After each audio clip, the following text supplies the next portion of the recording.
Hey friends, tonight we begin a journey into the heart of one of the strangest, most beautiful, and most tangled stories from ancient Greece.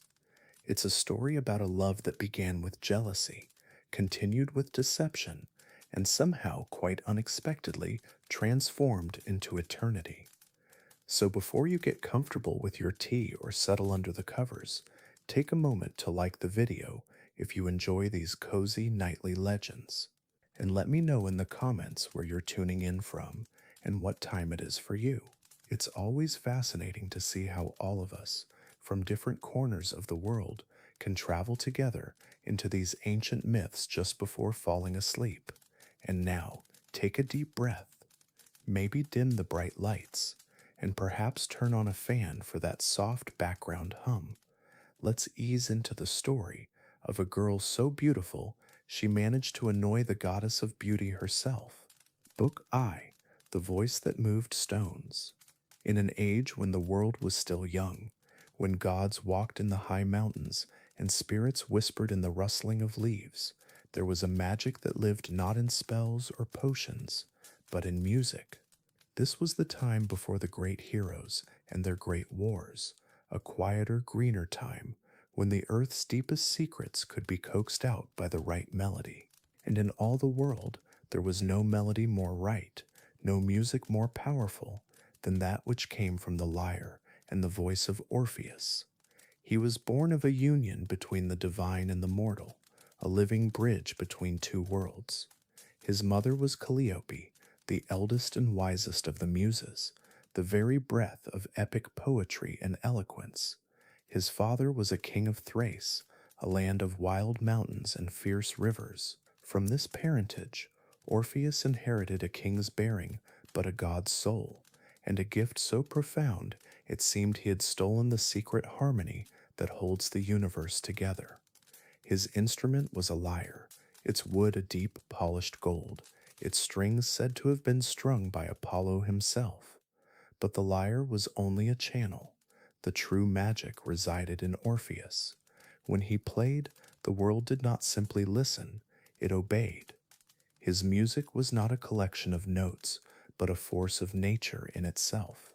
He would sit by the banks of a raging river, a torrent of white water crashing over rocks, and as he began to pluck the strings, the roar of the water would soften, the fierce currents would slow, the churning waves would grow still, until the river became a sheet of placid glass, its only movement a gentle lap against the shore, hushed and reverent, so as not to miss a single note. He would walk through ancient forests, places of deep shadow and gnarled wood. As his voice rose, a sound that was both human and something more, the ancient oaks and stoic pines would stir. They would physically bend their great heavy branches towards him, their leaves rustling in a soft, sighing applause. It was said that a grove of trees, having once heard Orpheus sing, would forever grow in the direction of the memory of his song. Even the things without life were given a soul by his music. He would stand in a field of cold, unfeeling stones, and as the melody from his lyre washed over them, a dew would form on their gray surfaces, as if the very rocks were weeping with an emotion they had never before known. Boulders that had sat unmoved for 1,000 years would gently shift, rolling closer, drawn by an invisible tide of harmony. His power over the living world was more miraculous still. He was the world's first and only true peacemaker. The most savage of beasts were tamed by his song. He would wander into the mountains, and the great shaggy bear would emerge from its cave, not with a roar, but with a low, contented rumble. The wolf, its eyes losing their predatory gleam, would lie down peacefully beside the timid deer. The eagle would halt its high circling and perch on a branch just above his head, its sharp gaze softened. In the presence of his music, the fundamental laws of nature, the hunter and the hunted, fear and aggression, were temporarily suspended, replaced by a single shared feeling of perfect, tranquil beauty. Among humans, his gift was a balm and a blessing. His songs could soothe the most tormented mind. bringing peace to those afflicted by madness or grief. He could walk into the midst of a bitter argument between kings, and with a single chord extinguish their anger, reminding them of their shared humanity. His music was joy to the celebrating and comfort to the mourning. So pure and potent was his art that sometimes, on a clear, quiet night, the gods on high Olympus would fall silent, their own divine revelries pausing as they strained to hear the faint, beautiful strains of his lyre drifting up from the mortal world below. Yet Orpheus himself, the master of this universal language, was a quiet and gentle soul. There was no arrogance in him, no great pride in his power. For him, music was not a performance, it was simply the way he breathed.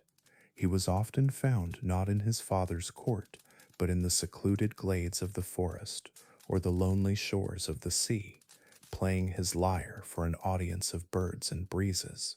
There was a touch of melancholy in his features, even when he smiled, as if he carried within him the knowledge of all the world's beauty, and therefore all of its sorrow.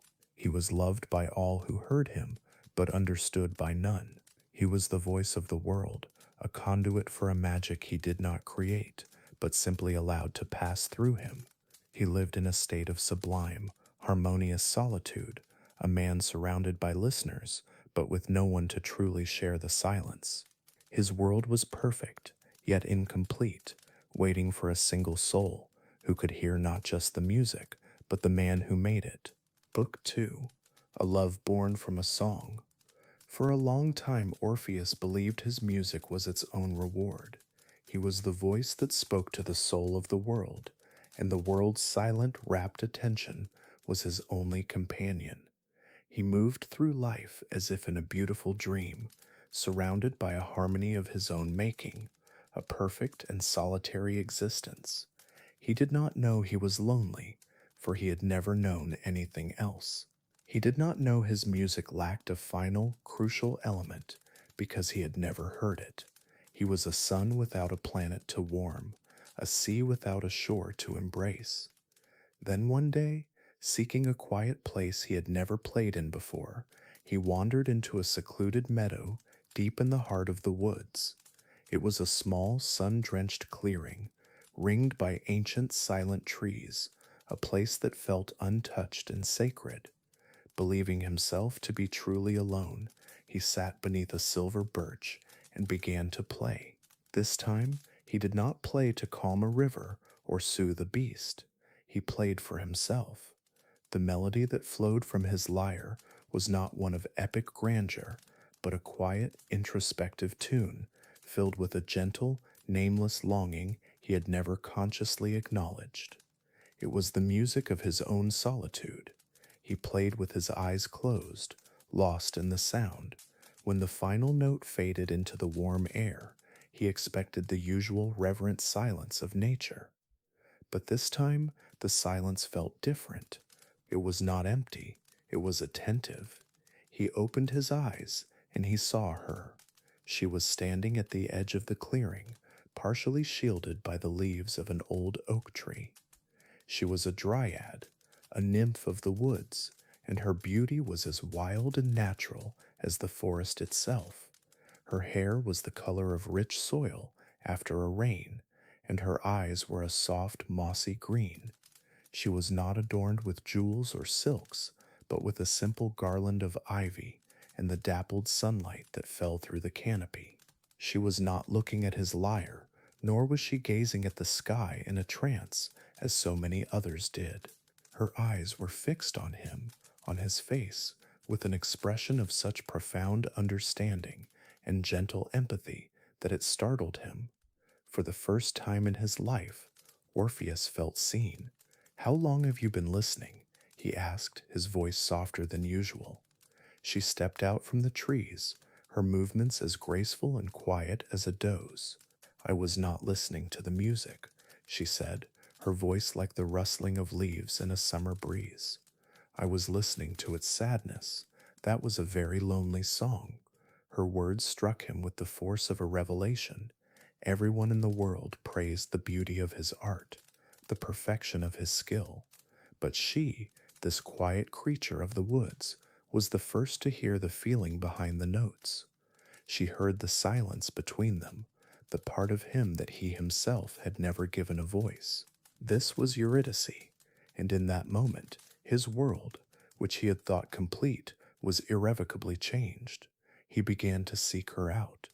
He would return to the meadow each day, and she would be there, waiting. Their courtship was not one of grand gestures or passionate declarations. It was as quiet and natural as the changing of the seasons. They walked for hours through the ancient forests she called home.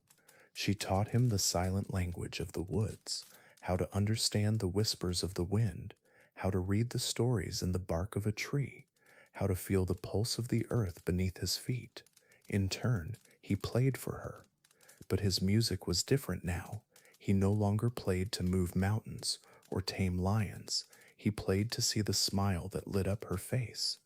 He composed melodies that were meant only for her ears, songs that captured the color of her eyes, the sound of her laughter, the way she moved through the world. The purpose of his art, once a grand and public force, had become an intimate conversation between two souls.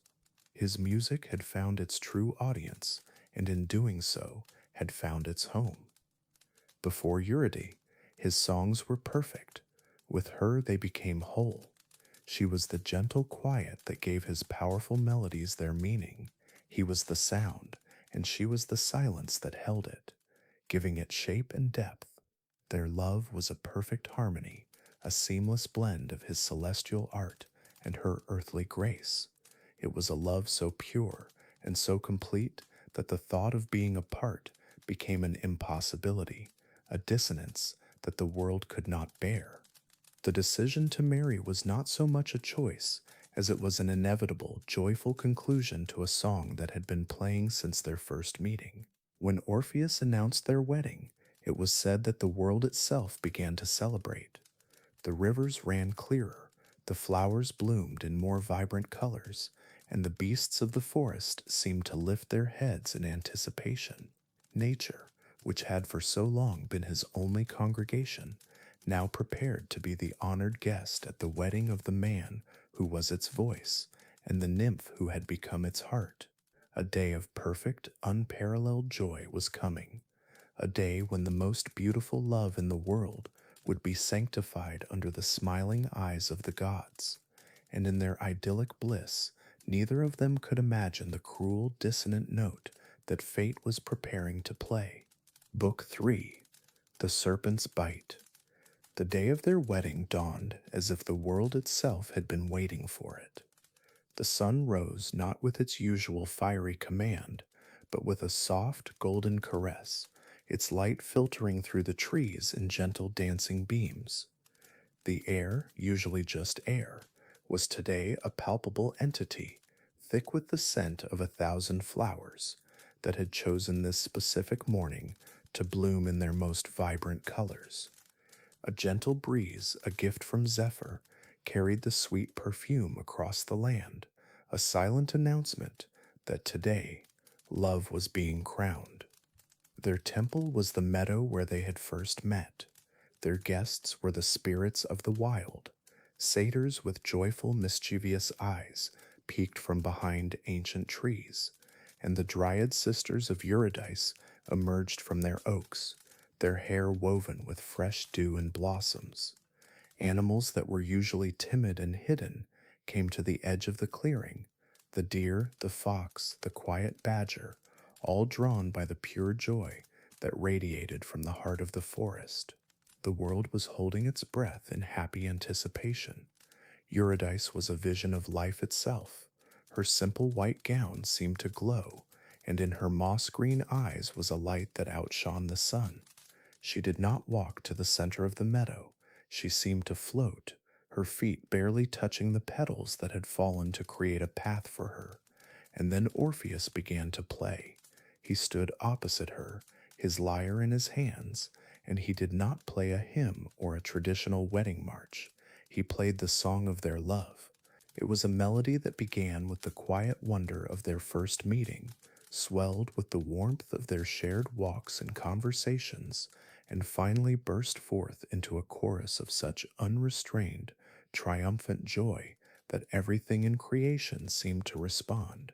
The trees rustled their leaves in a great sighing rhythm, the streams quickened their pace as if dancing, and a flock of white doves circled in the sky above them. His voice joined the lyre, and he sang not of gods or heroes, but of her, of Eurydice. He sang of the way she had filled the silence in his soul, of how she had become the anchor for his wandering music. Their vows were not spoken before a priest or an altar. They were whispered to each other in the center of that sacred meadow, witnessed by the ancient sun, the patient earth, and the joyful spirits of the wood. When he finished his song, he took her hand, and the world seemed to exhale in a single, perfect moment of harmony. They were one. The celebration that followed was one of pure, unbridled bliss. The nymphs danced in circles, their laughter like the sound of wind chimes. The satyrs played lively tunes on their reed pipes, a playful counterpoint to Orpheus's divine melody. Orpheus himself had never felt such happiness.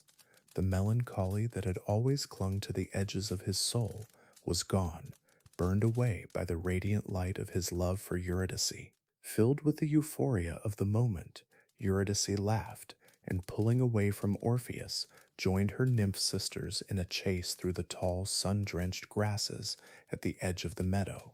Her movements were pure grace, her laughter echoing back to Orpheus, a sound more beautiful than any music he could create.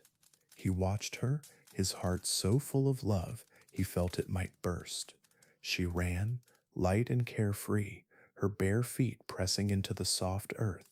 She did not see the creature that lay coiled in the deep grass, warming itself in the afternoon sun. She did not see the viper, a small dark shadow in the sea of green. As her foot came down, the serpent, startled and threatened, struck with lightning speed. A single sharp cry pierced the joyful atmosphere. It was not loud, but it cut through the music, the laughter, the very air, with the chilling finality of a breaking string on a lyre. The music stopped, the dancing ceased. A sudden terrible silence fell over the meadow. Orpheus's head snapped up, his smile freezing on his face. The cry had been hers. He ran, faster than he had ever run in his life, towards the place where he had last seen her. He found her lying in the tall grass. Her nymph sisters gathered around her in a state of shock and horror. She was pale, her breath coming in shallow gasps. On her ankle, two tiny dark puncture marks were already beginning to swell. Orpheus fell to his knees beside her, gathering her into his arms. Eurydice, he choked out, his voice a broken thing. She looked up at him, her beautiful green eyes already beginning to cloud over. She tried to speak, but only a soft sigh escaped her lips.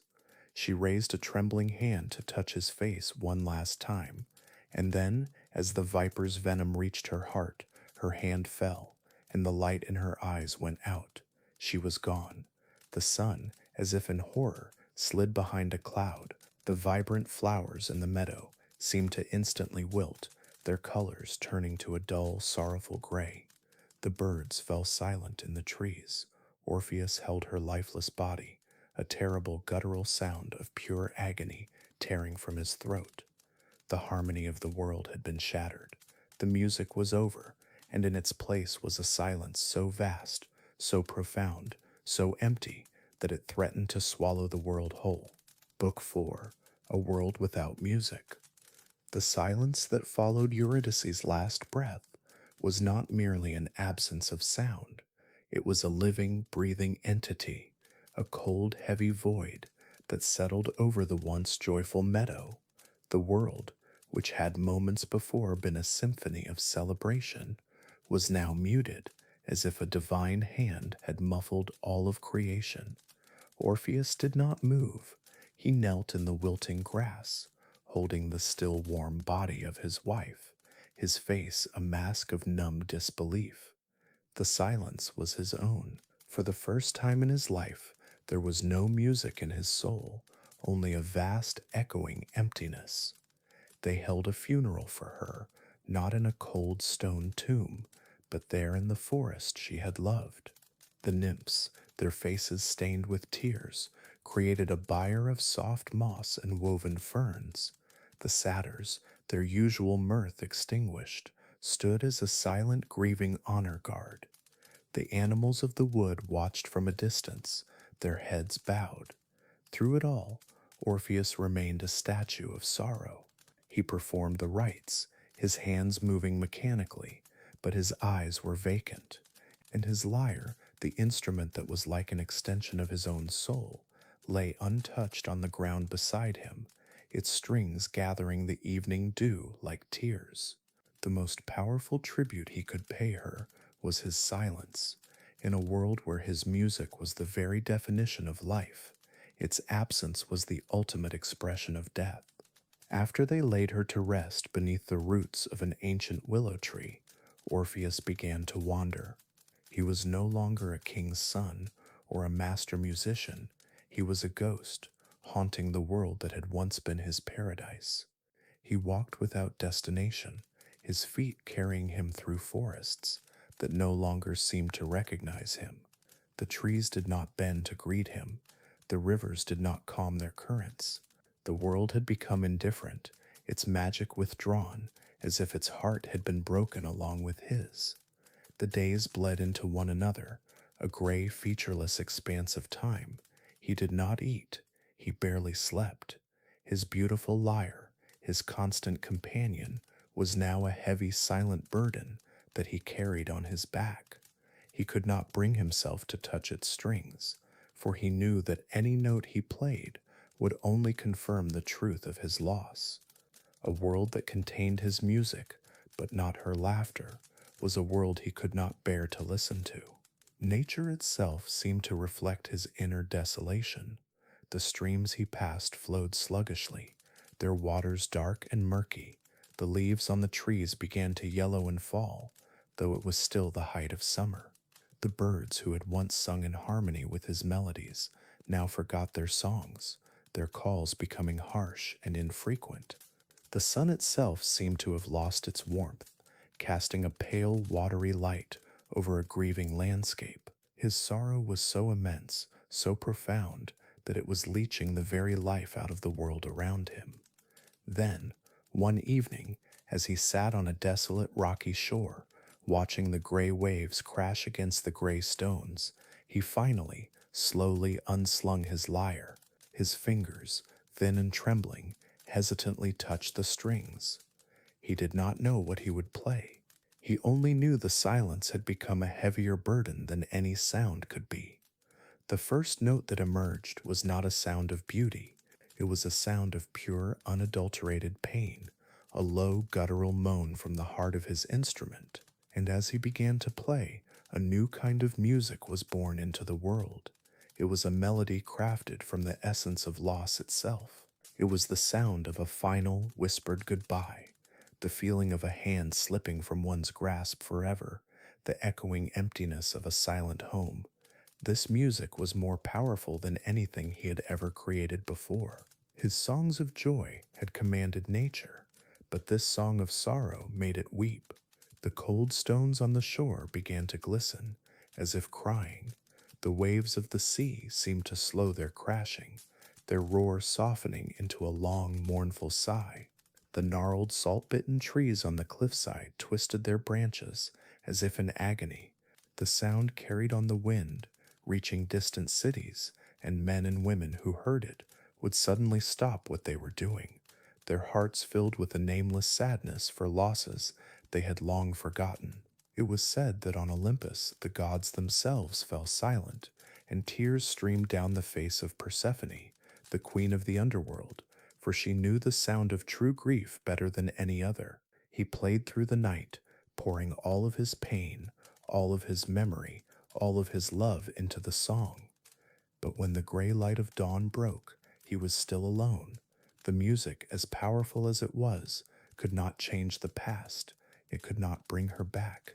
It only served to carve the shape of her absence more deeply into his soul. And in that moment of ultimate despair, a new thought sparked in his mind. It was a mad thought, an impossible, arrogant, defiant idea. The laws of the cosmos, set by the gods, decreed that the dead could not return. But what were laws to a man whose entire world had already ended? What was the finality of death to a love that still felt so intensely alive? If she could not return to his world, then he would go to hers. He would walk the dark path. He would face the grim ferryman, the monstrous hound, and the dark king himself.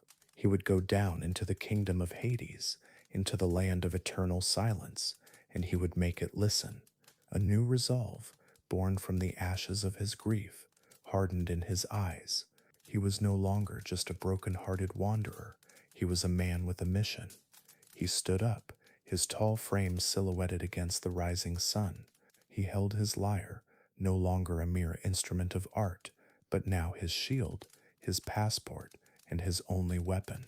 He turned his back on the living world of light and sorrow and set his face towards the dark, hidden places of the earth, towards the rumored entrances to the kingdom of the dead. His journey was no longer one of aimless grief, but one of defiant purpose. He would bring his song to the one place that had never known it, and he would not return alone. Book 5. The Path to the Unseen. Orpheus turned his back on the sunlit world, a world that had become a monument to his loss. His quest was not one of conquest or glory. It was a desperate pilgrimage into the heart of oblivion. He traveled south, leaving the familiar green hills of Thrace behind, his every step taking him further from the lands of the living. The landscapes he crossed grew starker, more desolate, as if the earth itself was preparing him for the nothingness to come. He walked through sun-scorched plains where the ground was cracked and dry, and over jagged mountains where the rocks were sharp as broken teeth, and the wind howled with a lonely, desolate voice. He had no map to guide him, no divine patron to whisper in his ear. His only compass was the sorrow in his soul, a cold, heavy point of gravity that seemed to pull him relentlessly towards the hidden places of the world, towards the rumored gateways to the land of the dead. He followed the mournful whispers of ghosts on the wind, sounds that no other mortal could hear, and they led him to the southernmost tip of the Peloponnese, to a remote and windswept cape known as Tanarum. Here the world seemed to end. A great cliff fell away into a turbulent sea, and at its base, shrouded in shadow and sea mist, was a dark cave. It was a wound in the side of the earth, an entrance that no living thing dared approach.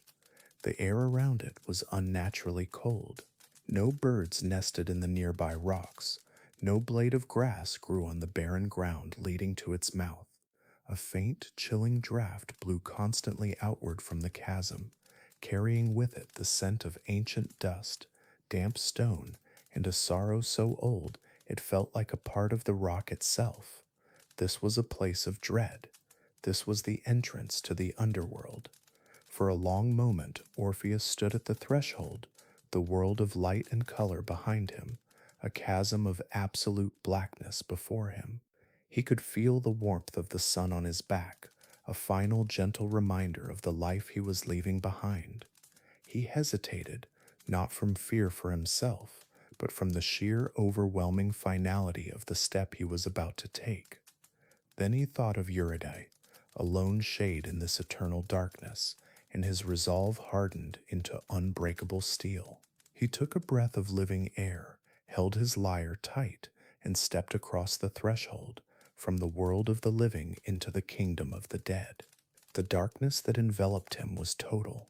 It was not the simple darkness of a moonless night, but a thick, oppressive blackness that seemed to have weight and substance, pressing in on him from all sides. The path descended steeply, a winding, treacherous tunnel into the bowels of the earth. The silence was as profound as the darkness, a silence that swallowed sound, making the beat of his own heart seem like a thunderous intrusion. He walked slowly, one hand on the cold, damp wall of the cave, the other clutching his lyre. The instrument, his source of light and life, felt cold and dormant in this place. To bolster his courage, he plucked a single soft note. The sound did not echo. Instead, it seemed to be instantly devoured by the silence. Yet, for a fleeting moment, the pure, clear note pushed back the oppressive blackness, creating a small, shimmering pocket of harmony in the vast emptiness. It was enough. He continued his descent, marking his progress with soft, sporadic notes, each one a tiny act of defiance against the despair of the realm. As he went deeper, he began to sense movement in the darkness around him, faint, rustling sounds like dry leaves skittering across stone. He began to see them, the shades of the dead. They were not ghosts in the way mortals imagined. They were formless, smoky things, thin and translucent, their features blurred and indistinct. They were the echoes of lives once lived, stripped of all warmth, all passion, all memory. They fluttered around him, drawn to the alien heat of his living body, to the faint light of his soul. They were curious, a silent, sorrowful cloud of whispers and sighs, but they could not speak, and they could not touch him. They were simply there, a constant chilling reminder of what became of all mortals in the end. The winding path finally leveled out, and the narrow tunnel opened into a vast subterranean cavern. The darkness here was less absolute, replaced by a dim gray twilight that seemed to emanate from the rocks themselves. Before him lay a vast, motionless body of water, its surface black and oily like a pool of liquid night. This was the river Acheron, the river of sorrow, which separated the vestibule of the underworld from its deeper realms. On the near bank, a countless silent multitude of shades waited, a queue that stretched as far as the eye could see. They pressed towards the water's edge, their yearning palpable, waiting for passage. And there, moored to the shore, was a small, crude skiff. In it stood a single grim figure, Charon, the ancient ferryman of the dead. His face was a mask of grim duty, his eyes hollow, his form skeletal, and draped in a tattered gray robe. He impassively pulled his boat to the shore, and the shades who had a coin to pay for their passage crowded aboard. Orpheus walked to the water's edge. He had no coin, no earthly wealth to offer. He had only himself and his lyre.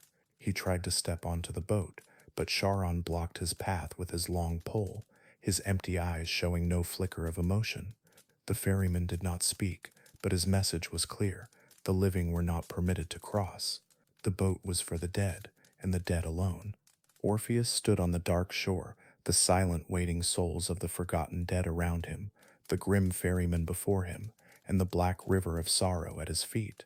Words, pleas, and arguments were useless here.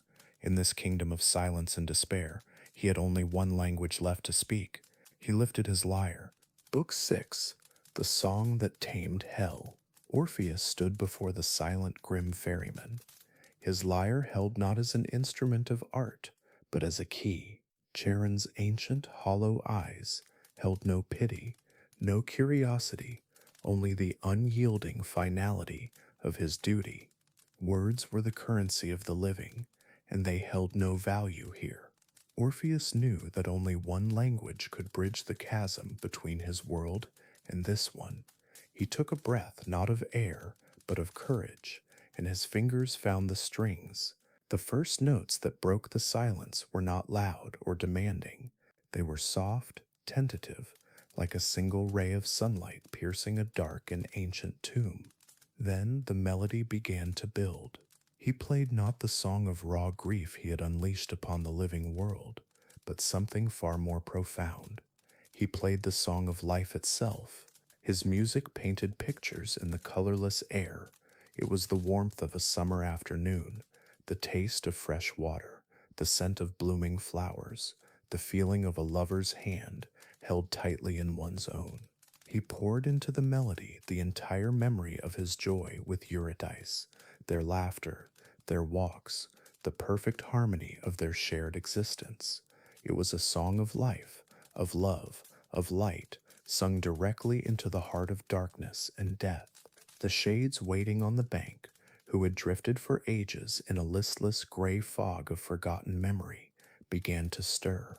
They turned their misty, formless faces towards the sound, and for a fleeting, miraculous moment, a flicker of something long lost returned to them.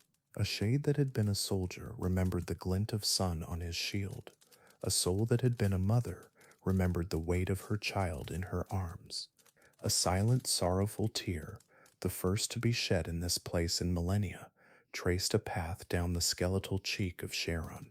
The ancient ferryman, who had been unmoved by the pleas of kings and the wails of heroes, slowly, reverently, lowered his long pole. He gestured for Orpheus to board the skiff. No coin was needed. The song was payment enough. As they glided across the black, still water of the Acheron, Orpheus continued to play. His music was the only light, the only warmth in that vast, cold emptiness. He had gained his passage. On the far shore, the path led into an even deeper gloom, and as he stepped onto the dark soil, a sound erupted that shook the very foundations of the underworld. It was a terrifying, earth-shattering roar from three throats at once. Before him stood the guardian of the gates, Cerberus. The monstrous three-headed hound was larger than any beast of the mortal world, its fur a tangle of writhing snakes, its 6 eyes glowing with a malevolent, hellish fire. Its growls were the sound of grinding rock and pure hatred, a sonic wall meant to drive any living soul back in terror. Orpheus did not flinch. He knew a song of sorrow or joy would not work on this creature of pure primal rage. He needed a different kind of magic. He changed his melody, his fingers weaving a new tune, a lullaby. It was a song as gentle and soothing as a mother's whisper, a melody of deep, untroubled peace, of the quiet that comes after a long and weary day. It spoke of safe burrows and warm hearths, of a slumber with no nightmares. The first head stopped its snarling, its glowing eyes blinking in confusion. The second head ceased its growl, letting out a low, questioning whimper. The third head, the most ferocious of all, yawned, a great cavernous mouth revealing rows of sharp teeth. One by one, the growls turned to contented sighs. The massive, terrifying beast lay its 3 heads down upon its paws, its serpent-like fur settled, and with a final deep rumble, Cerberus, the unslayable guardian of hell, fell into a deep and peaceful sleep. Orpheus passed the slumbering monster and walked on, deeper into the realm of Hades.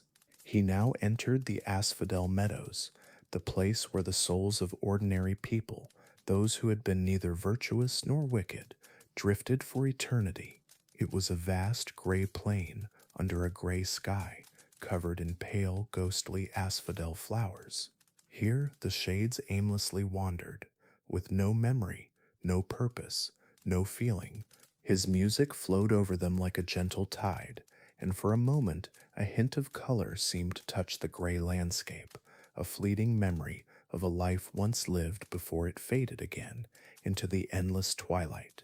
His path then took him past the fields of punishment, where the great sinners of myth endured their eternal torments. He saw Sisyphus, his body straining, endlessly pushing his great boulder up a hill, only to have it roll back down again. As Orpheus's music reached him, the tormented king stopped. For the first time in ages, he let the boulder rest, and he sat upon it, his head bowed, simply listening, a single moment of respite in an eternity of futile labor.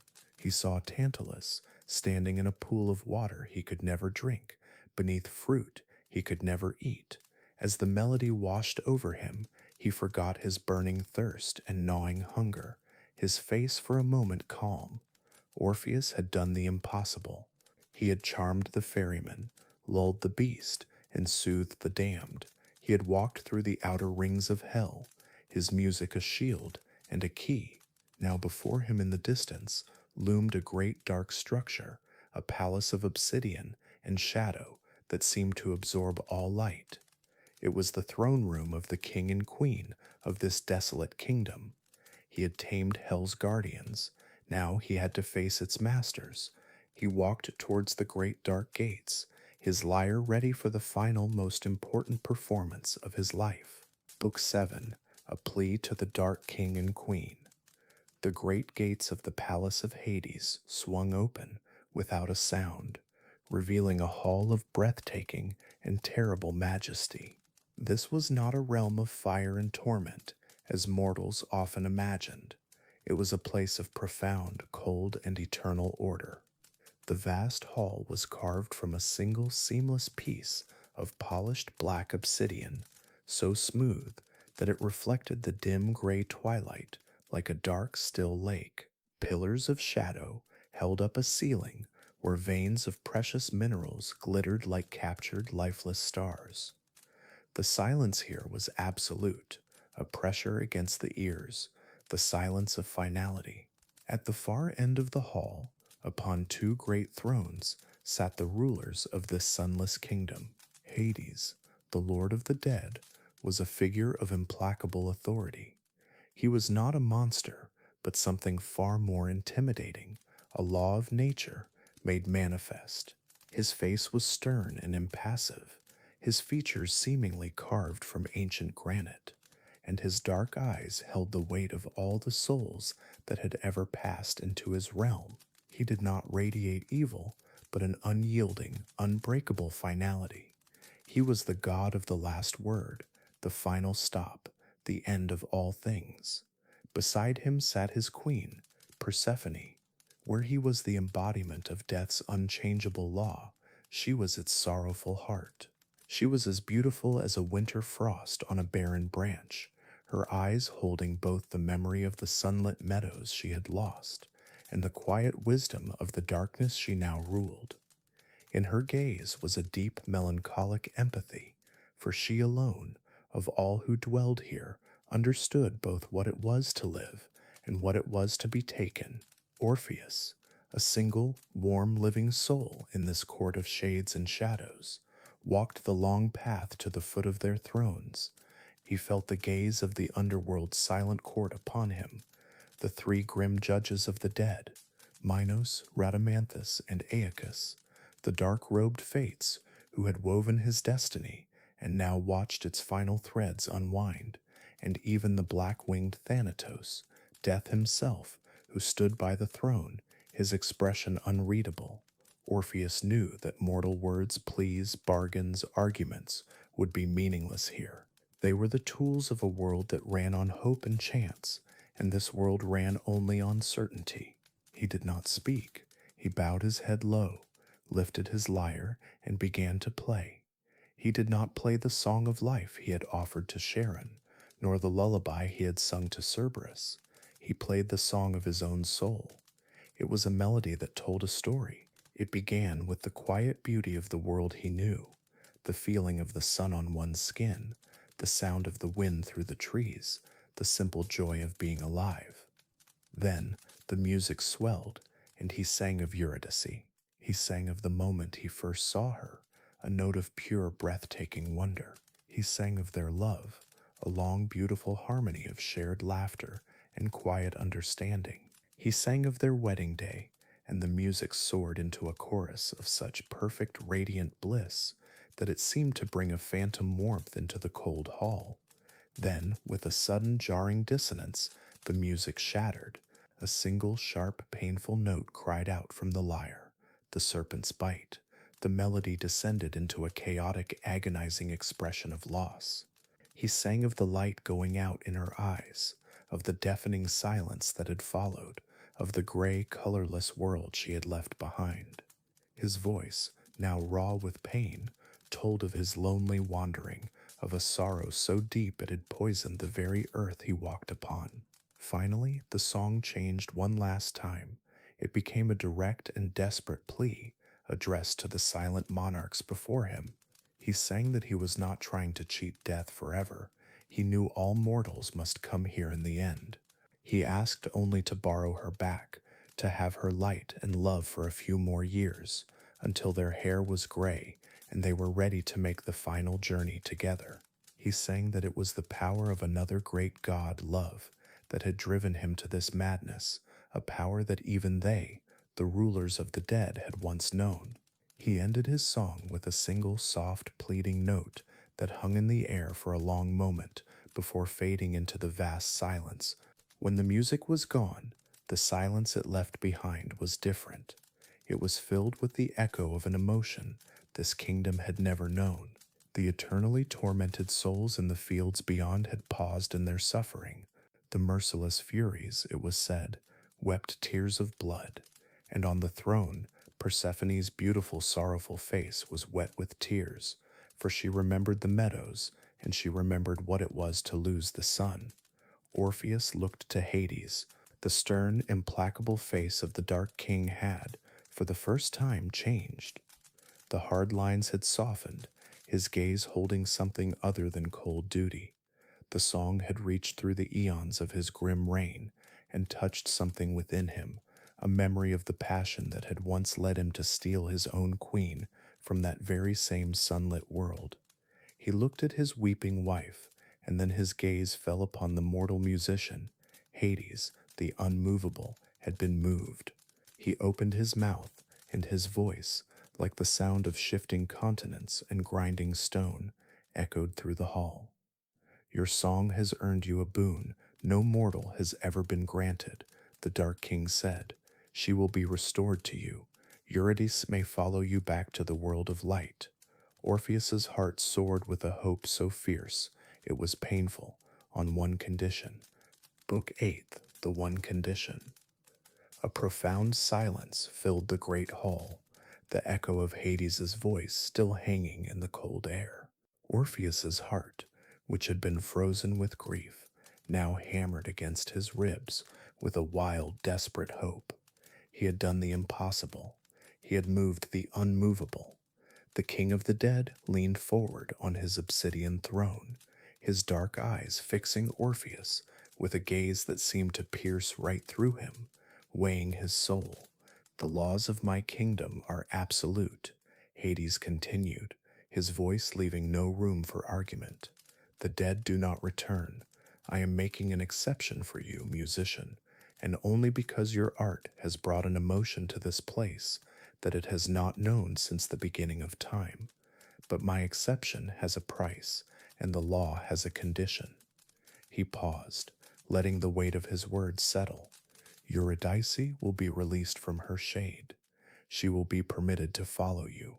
You will lead the way, and she will walk the path behind you, back through the realms of my kingdom, up the long winding passage to the world above. But you must not, for any reason, turn to look at her. Not a single glance, not a fleeting glimpse. You must put her from your mind and trust only in the path before you. Only when you have both stepped fully out of the darkness and into the direct light of the sun will she be truly restored to you, flesh and blood. If you look back before that moment, even a second too soon, the boon will be revoked. She will be torn from you and returned to my kingdom forever. There will be no second song, no second chance. Do you understand the terms? Overwhelmed with a joy so fierce it was nearly painful, Orpheus barely heard the full weight of the warning. The condition seemed so simple, so small a price to pay for the return of his entire world. To walk and not look back? His love was stronger than that. His resolve was absolute. I understand, he said, his voice thick with emotion. I accept. I give you my solemn vow. Hades gave a slow, grim nod. He gestured to the shadows at the side of the hall, and from the deeper darkness a figure emerged, guided by the silent winged Thanatos. It was the shade of Eurydice. She was ethereal and translucent, her form wavering like a heat haze. Her face was pale, and her eyes were downcast, holding no recognition, no memory, only the profound, empty peace of the dead. She was not the vibrant, living woman he had lost, but her faint and sorrowful echo. She could not speak. She could not offer him a reassuring touch. She was a silent promise, nothing more. The path is before you, Hades said. Go, and do not falter. This was the first test. To turn his back on her now, on the very sight he had journeyed through hell to see, was an act of supreme faith.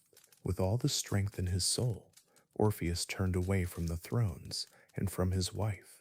He did not look back. He fixed his eyes on the distant archway through which he had entered, lifted his lyre, and began to walk. He led the way out of the great hall, back into the bleak landscapes of the underworld. He passed the slumbering form of Cerberus, who did not stir. He walked across the vast gray asphaltal meadows. He came to the banks of the Acheron, where Charon waited, his skiff ready. He was ferried across the black water, his back always to the silent shade that followed. But as the journey continued, the true nature of Hades's cruel condition began to reveal itself. It was not a test of love, but a test of faith, and it was engineered to break him. The defining quality of the underworld was its silence, and that silence now became his personal torment. He could not hear her as a shade. Her footsteps made no sound on the dusty path. He could not feel her presence. As a being without warmth or substance, she cast no heat and displaced no air. He was walking into a void, leading a ghost he could only believe was there. The silence behind him began to press in on him, becoming louder than any noise. Doubt, like a cold, coiling serpent, began to wind its way into his heart. Is she truly there? A voice whispered in his mind. Or was this all a grand, cruel trick? A final jest from the Dark King to punish my audacity? He gripped his lyre tighter, his knuckles white.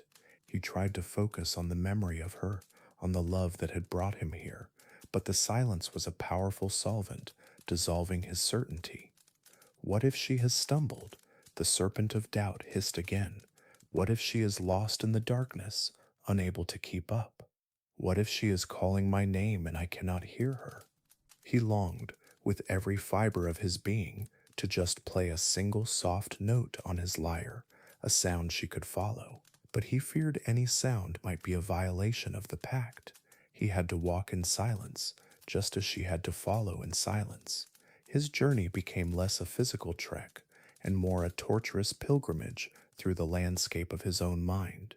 Every rustle of a distant shade, every drip of water from a stalactite made him want to turn.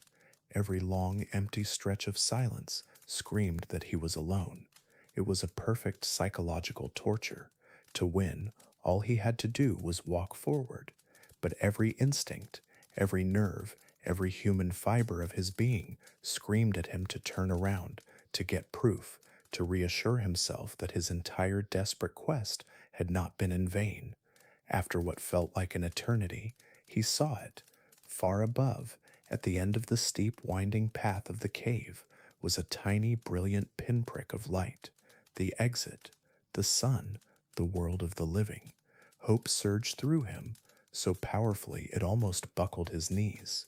He quickened his pace, his heart pounding a frantic rhythm of terror and elation. He was almost there, just a little further, but the closer he got to the light, the deeper the shadows of his doubt became.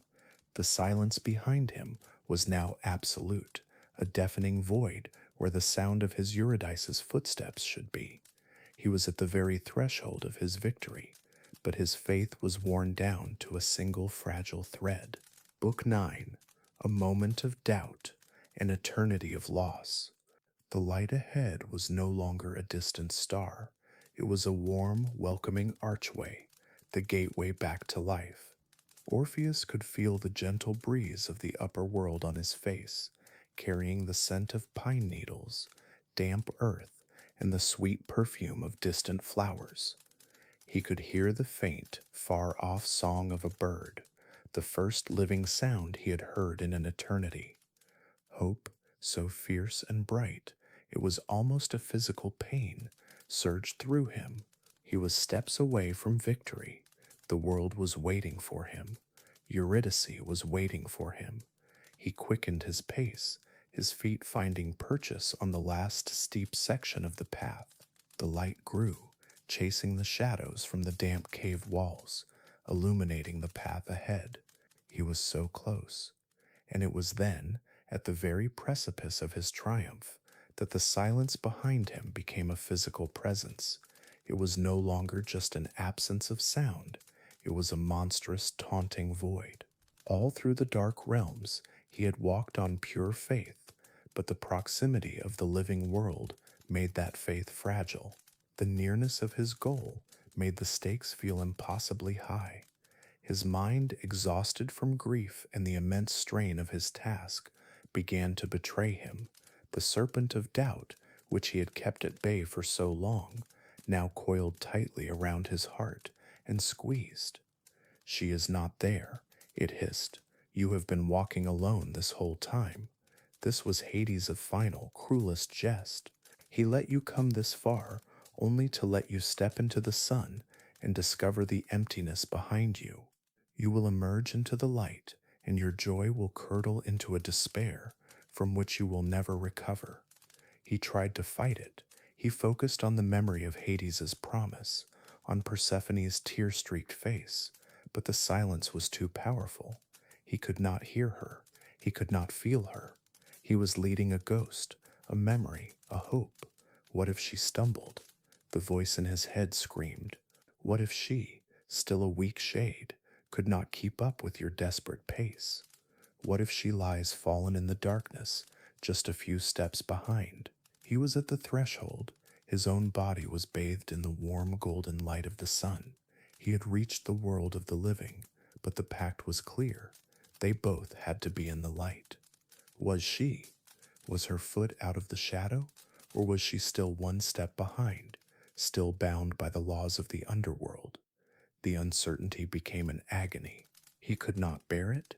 He could not step out into the world and find nothing behind him. The suspense was a torment worse than any he had endured in the fields of punishment. He had to know. His human heart, with its desperate need for proof, for certainty, for the sight of the one he loved, finally overpowered his divine resolve. The promise he made to the king of the dead shattered. Slowly, with an agonizing inevitability, he stopped. He was one step into the light. The world of life was all around him, and he turned his head. For one single, beautiful, triumphant, and utterly devastating moment, he saw that his faith had been true. She was there. She was just a pace behind him, her hand outstretched towards him. The sunlight was just beginning to touch her form, and she was changing. The ethereal, translucent mist of her shade self was solidifying into the warm, living flesh he remembered.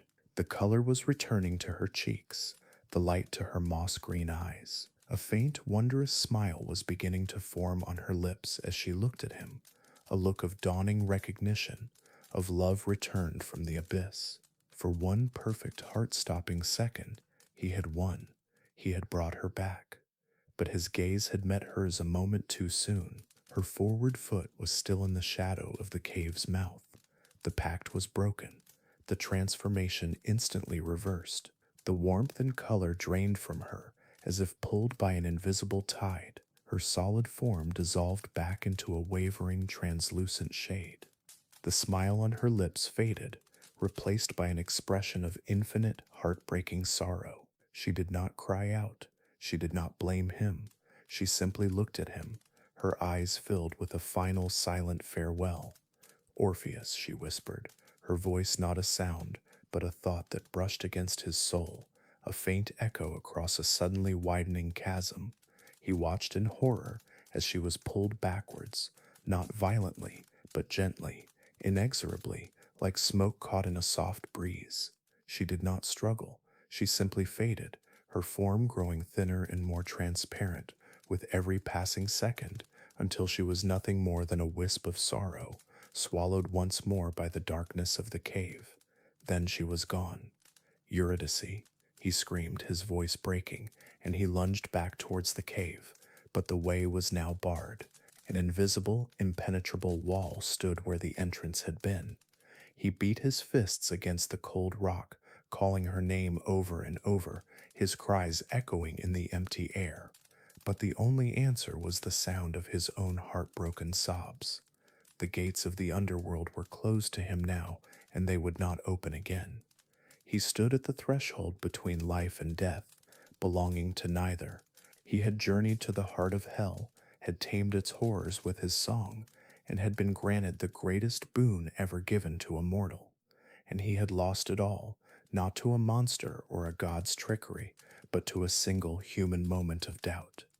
He was left with nothing but the perfect, agonizing, and eternal memory of her face as she faded away, a vision that would haunt him for the rest of his sorrowful days.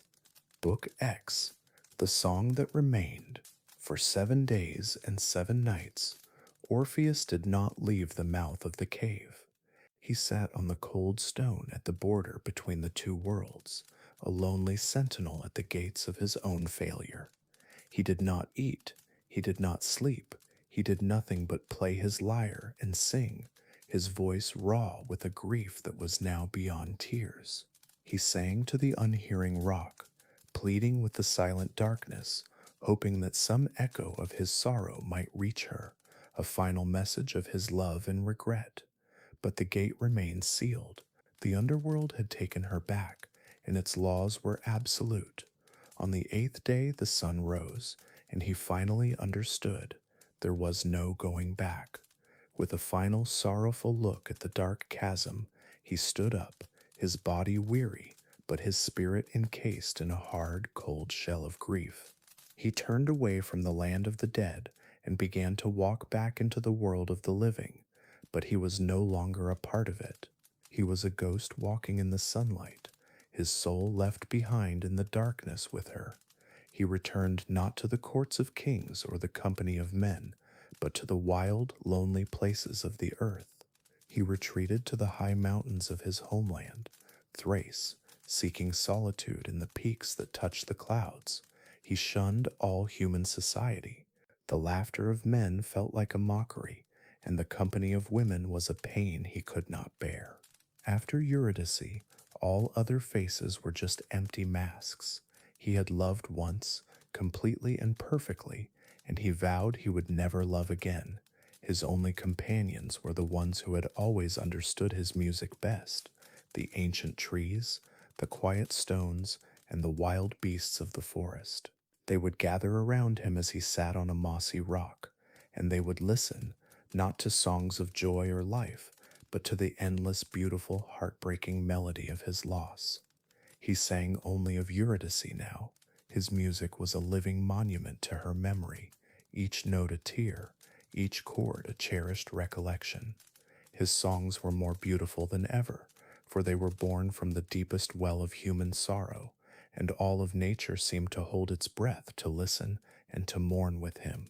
For a time he lived this way, a hermit of sorrow, his music the only thing that tied him to the world. But his renunciation of all other love, and the sheer overwhelming sadness of his art, began to cause a stir. The women of Thrace, who had once adored him, felt scorned by his reclusion. His grief was an insult to their own beauty, a constant reminder that they could never compare to his dead wife. His music also angered the Maenads, the wild, frenzied female followers of Dionysus, the god of wine and ecstatic madness. As they roamed the hills in their chaotic, wine-fueled rites, they found that their revels were disturbed. The beasts of the forest would not join their wild chase. They would instead slip away to the mountains to listen to Orpheus's sorrowful songs. His music, so full of order, memory, and love, was the antithesis of their god's chaotic, liberating frenzy. They saw him as a rival, a source of solemnity that dampened their ecstatic fires.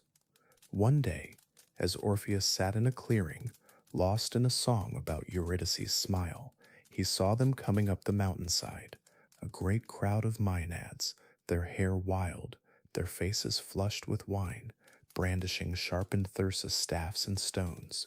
They were screaming, their voices a cacophony of rage and drunken revelry.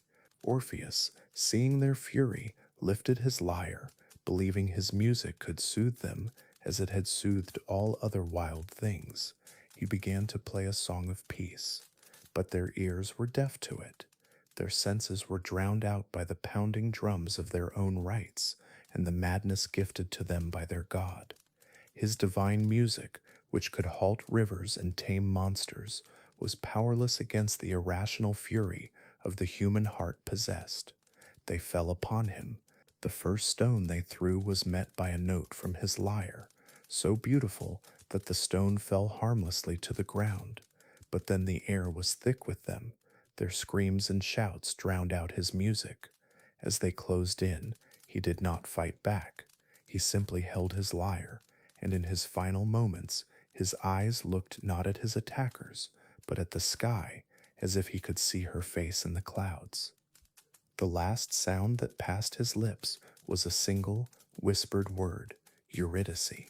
His body was broken, but his spirit, finally released from its sorrowful prison, was free. The grieving muses, his mother and his aunts, descended from Olympus.